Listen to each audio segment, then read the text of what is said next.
ویلې چې هغه څوک د ستا د چم او کاوند کې ژوند کوي اراده د فاسدو اخلاقو ولري، یعنې هغه څه زنا وکړي. د دې حدیث پخلی په قرآن کریم کې الله رب العزت کړی والذین لا یدعون مع الله الها آخر ولا يقتلون النفس التي حرم الله إلا بالحق ولا يزنون ومن يفعل ذلك يلقى أثاما يضاعف له العذاب يوم القيامة ويخلد فيه مهانا.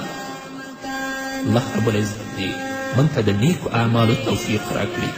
الله رب العزت دی د بدو اعمالو نه موږ او تاسو وساتي.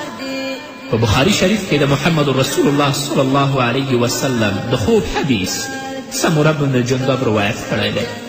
هغه فرمایي محمد رسول الله ویلې چې زه د جبرائیل او میکائیل سره روان وم، نو په دې لاره کې داسې یو ځای باندې تیر شو چې هلته تنور و، یا یو تنور په ډول ځای موږ ته په مخه راغی چې سر یې وړوکی و او د هغه تله او بیخ ډیر پراخ و. هلته د فریاد اوازونه او د چغو او د سرو اوازونه د هغه تنور نه راوتل.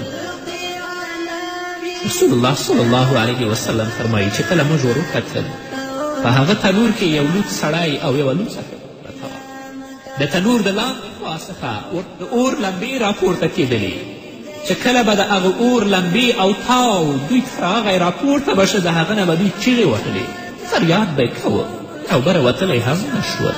رسول الله صلی الله علیه وسلم فرمایي چې ما د جبرائیل علیه الصلاة وسلام نه پوښتنه وکړه، ورته مې ویلې چې یا جبرائیله دا څوک دي؟ من هؤلاء؟ جبرائیل علیه الصلاة وسلام راته ویل چې دا زناکار او زناکار دا د زناکارو سړیو او د زناکارو ښځو عذاب دی. د قیامت پر ورځې پورې به دوی په عذاب کې اخته وي. الله به دوی په دغسې عذاب کې اخته کړي وي. حضرت عطا رحمه الله هغه فرمایي چې د دې آیت تفسیر لها 7 ابواب چې الله د جهنم صفت کوي، وایي چې هغه لپاره 7 دروازې دي. حضرت عطا د دې تفسیر کې وایي چې د دوزخ 7 دروازې دي.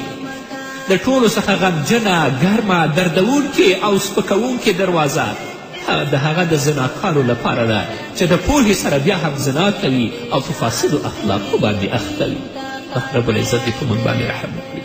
الله رب العزت دې موږ هغه اعمالو ته وهڅوي چې هغه باندې الله زموږ نه راضي کېږي. مکحول دمشقي رحمه الله فرمایي چې په دوزخ کې به دوزخیان یو ډېر بد بوی حس کړي. دوی به وایي چې تر اوسه پورې د دې څخه بد بوی موږ نه و حس کړی، اوسه زموږ پوزو ته نه و راغلی، دا د څه بوی دی؟ ملایکې به ورته وایي چې دا د زناکارو ښځو بد بوی ده چې دوی جهنم ته راغورځېدلي دي، د هغو د بدبویي د وجې نه دا بدبوی ده چې نن په تاسو باندې او د دې یاد په هغو 10 آیتونو کې دی چې الله رب العزت موسی علیه الصلاة وسلام ته لیکلي چې ولا تسرق ولا تزني فحجب عنک وجهي، اغلا مه کوه، زنا مه کوه، که نه ستا نه به د خپل مخ پټ کړم، یعنې خپل ذات نه به په خپل مخ به پرده واچوم. الله دې په موږ رحم وکړي. قدرمنو اورېدونکو اوس به راشو دمې ته، د دمې نه وروسته زموږ د خپرونه دوام